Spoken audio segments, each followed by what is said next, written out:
Olá, pessoal, tudo bem com vocês? Bom, para quem não me conhece, meu nome é Mariana e hoje daremos sequência à nossa leitura da Bíblia inteira em um ano. Já estamos no dia 149 e vamos seguir a partir de 2 Samuel 14, que diz o seguinte: Absalão volta para Jerusalém. Joabe, filho de Zeruia, percebendo que o rei estava com saudade de Absalão, mandou buscar uma mulher astuta em Tecoa e lhe disse: Finge que está de luto, vista-se de preto e não se perfume. Haja como uma mulher que há algum tempo está de luto. Vá dizer ao rei estas palavras. E a instruiu sobre o que ela deveria dizer. Quando a mulher apresentou-se ao rei, prostrou-se com o rosto em terra, em sinal de respeito, e lhe disse: Ajuda-me, ó rei. Qual é o seu problema? Perguntou-lhe o rei. E ela respondeu: Sou viúva, meu marido morreu, deixando-me com 2 filhos. Eles brigaram no campo e, não havendo ninguém para separá-los, um acabou matando o outro. Agora todo o clã levantou-se contra a tua serva, exigindo: entregue o assassino para que o matemos pela vida do irmão e nos livremos também do herdeiro. Eles querem apagar a última centelha que me restou, deixando meu marido sem nome nem descendência na face da terra. O rei disse à mulher: Vá para casa e eu mandarei que cuidem do seu caso. Mas a mulher de Tecoa lhe disse: Ó rei, meu senhor, é sobre mim e sobre a família de meu pai que pesará a iniquidade. Não pesa a culpa sobre o rei e sobre o seu trono. O rei respondeu: Se alguém ameaçá-la, traga-o a mim, e ele não mais a incomodará. Ela acrescentou: Peço então ao rei que, em nome do Senhor, o seu Deus, não permita que o vingador da vítima cause maior destruição, matando meu outro filho. E disse ele: Eu juro pelo nome do Senhor, nenhum só fio de cabelo da cabeça do seu filho cairá. Disse-lhe ainda a mulher: Permite que a tua serva fale mais uma coisa ao rei, meu senhor. Fale, respondeu ele. Disse então a mulher: Por que terá o rei agido contra o povo de Deus? O rei está se condenando com o que acaba de dizer, pois não permitiu a volta do que foi banido. Que teremos que morrer um dia é tão certo como não se pode recolher a água que se espalhou pela terra.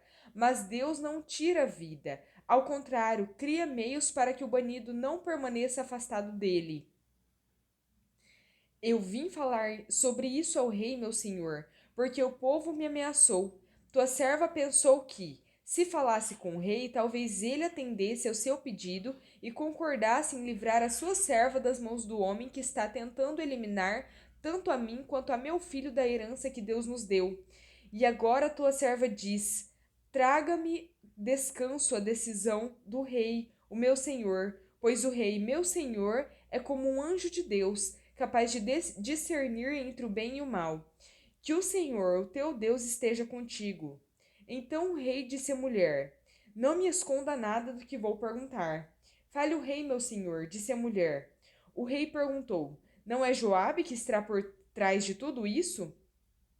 A mulher respondeu: Juro por tua vida, ó rei, ninguém é capaz de desviar-se para a direita ou para a esquerda do que tu dizes. Sim, foi o teu servo Joabe que me mandou aqui para dizer tudo isso. O teu servo Joabe agiu assim para mudar essa situação. Mas o meu senhor é sábio como um anjo de Deus, e nada lhe escapa de tudo o que acontece no país. Depois o rei disse a Joabe: Muito bem, atenderei a esse pedido. Vai e traga de volta o jovem Absalão. Joabe prostrou-se com o rosto em terra, abençoou o rei e disse: Hoje o teu servo ficou sabendo que o vês com bons olhos, pois o rei atendeu ao pedido de teu servo. Então Joabe foi a Jesur e trouxe Absalão de volta para Jerusalém. Mas o rei disse: Ele irá para a casa dele, não virá à minha presença. Assim, Absalão foi para sua casa e não compareceu mais à presença do rei. Em todo Israel não havia homem tão elogiado por sua beleza como Absalão. Da cabeça aos pés não havia nele defeito nenhum. Sempre que o cabelo lhe ficava pesado demais, ele o cortava e o pesava. Eram 2,4 kg, segundo o padrão do rei. Ele teve 3 filhos e uma filha, chamada Tamar, que se tornou uma linda mulher. Absalão morou 2 anos em Jerusalém sem ser recebido pelo rei.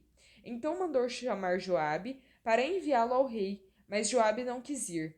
Mandou chamá-lo pela segunda vez, mas ele novamente não quis ir. Então Absalão disse a seus servos: Vejam, a propriedade de Joabe é vizinha da minha, e ele tem uma plantação de cevada. Tratem de incendiá-la. E os servos de Absalão puseram fogo na plantação. Então Joabe foi à casa de Absalão e lhe perguntou: Por que os teus servos puseram fogo na minha propriedade? Absalão respondeu: Mandei chamá-lo para enviá-lo ao rei com a seguinte mensagem: Por que voltei de Jesur? Melhor seria que eu lá permanecesse. Quero ser recebido pelo rei, e se eu for culpado de alguma coisa, que ele mande me matar. Então Joabe foi contar tudo ao rei, que mandou chamar Absalão. Ele entrou e prostrou-se com o rosto em terra perante o rei, e o rei saudou-o com um beijo. 2 Samuel 15. Algum tempo depois, Absalão adquiriu uma carruagem, cavalos e uma escolta de 50 homens. Ele se levantava cedo e ficava junto ao caminho que levava à porta da cidade. Sempre que alguém trazia uma causa para ser decidida pelo rei, Absalão chamava e perguntava de que cidade vinha. A pessoa respondia que era de uma das tribos de Israel e Absalão dizia: A sua causa é válida e legítima, mas não há nenhum representante do rei para ouvi-lo. E Absalão acrescentava: Quem me dera ser designado juiz desta terra? Todos os que tivessem uma causa ou uma questão legal viriam a mim e eu lhes faria justiça. E sempre que alguém se aproximava dele para prostrar-se em sinal de respeito, Absalão estendia a mão, abraçava-o e beijava-o. Absalão agia assim com todos os israelitas que vinham pedir que o rei lhes fizesse justiça. Assim, ele foi conquistando a lealdade dos homens de Israel. Ao final de 4 anos, Absalão disse ao rei: Deixe-me ir a Hebrom para cumprir um voto que fiz ao Senhor. Quando teu servo estava em Jesur, na Síria, fez este voto: Se o Senhor me permitir voltar a Jerusalém, prestarei culto a ele em Hebrom. Vá em paz, disse o rei. E ele foi para Hebrom. Absalão enviou secretamente mensageiros a todas as tribos de Israel, dizendo: Assim que vocês ouvirem o som das trombetas, digam: Absalão é rei em Hebrom. Absalão levou 200 homens de Jerusalém. Eles tinham sido convidados e nada sabiam nem suspeitavam do que estava acontecendo. Depois de oferecer sacrifícios, Absalão mandou chamar Aitofel, da cidade de Gilo, conselheiro de Davi. A conspiração ganhou força e cresceu o número dos que seguiam Absalão. Então, um mensageiro chegou a Davi e disse: Os israelitas estão com Absalão. Em vista disso, Davi disse aos conselheiros que estavam com ele em Jerusalém: Vamos fugir, caso contrário, não escaparemos de Absalão. Se não partirmos imediatamente, ele nos alcançará, causará a nossa ruína e matará o povo à espada. Os conselheiros do rei lhe responderam: Teus servos estão dispostos a fazer tudo o que o rei, nosso senhor, decidir. O rei partiu, seguido por todos os de sua família. Deixou, porém, 10 concubinas para tomarem conta do palácio. Assim, o rei partiu com todo o povo. Pararam na última casa da cidade, e todos os seus soldados marcharam, passando por ele. Todos os queretitas e peletitas e os 600 giteus que o acompanhavam desde Gate. O rei disse então a Itai, de Gate: Por que você está indo conosco? Volte e fique com o novo rei, pois você é um estrangeiro, um exilado de sua terra. Faz pouco tempo que você chegou. Como eu poderia fazê-lo acompanhar-me? Volte e leve consigo seus irmãos. Que o Senhor o trate com bondade e fidelidade. Itai, contudo, respondeu ao rei: Juro pelo nome do Senhor e por tua vida que, onde quer que o rei, meu senhor, esteja, ali estará o teu servo, para viver ou para morrer. Então Davi disse a Itai: Está bem, pode ir adiante. Itai, o giteu, marchou, com todos os seus soldados e com as famílias que estavam com ele. João 18. Tendo terminado de orar, Jesus saiu com os seus discípulos e atravessou o vale de Cedron. Do outro lado havia um olival, onde entrou com eles.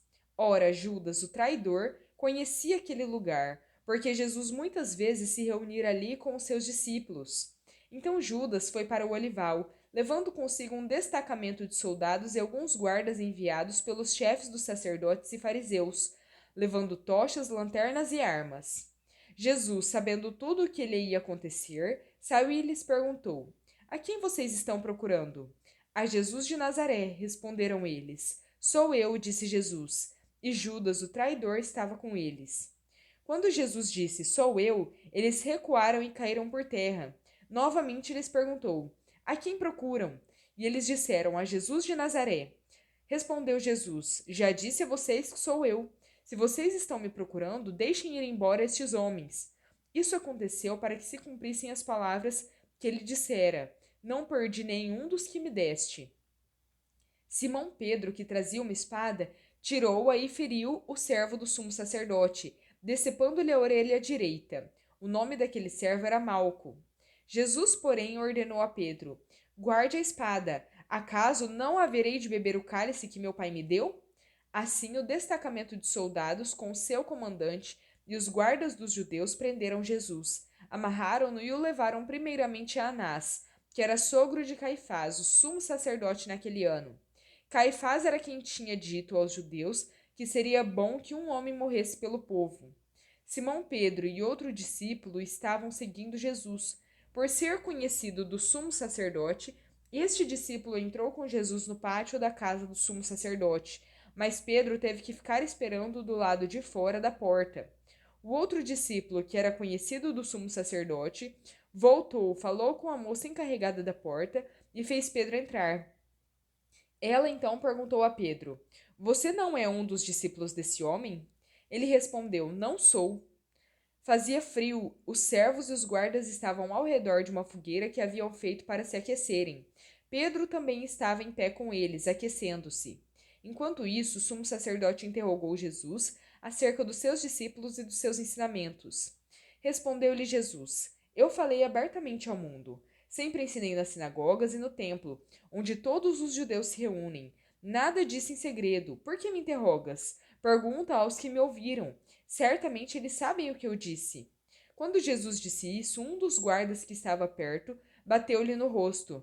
Isso é jeito de responder ao sumo sacerdote? Perguntou ele. Respondeu Jesus: Se eu disse algo de mal, denuncie o mal. Mas se falei a verdade, por que me bateu?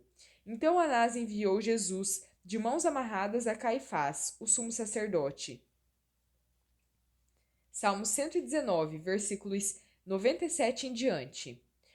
Como eu amo a tua lei, medito nela o dia inteiro. Os teus mandamentos me tornam mais sábios que os meus inimigos, porquanto estão sempre comigo. Tenho mais discernimento que todos os meus mestres, pois medito nos teus mandamentos. Tenho mais entendimento que os anciãos, pois obedeço aos teus preceitos. Afasto os pés de todo o caminho mau para obedecer à tua palavra. Não me afasto das tuas ordenanças, pois tu mesmo me ensinas. Como são doces para o meu paladar as tuas palavras, mais que o mel para a minha boca. Ganho entendimento por meio dos teus preceitos, por isso odeio todo o caminho de falsidade. A tua palavra é lâmpada que ilumina os meus passos e luz que clareia o meu caminho. Prometi sob juramento e o cumprirei. Vou obedecer às tuas justas ordenanças.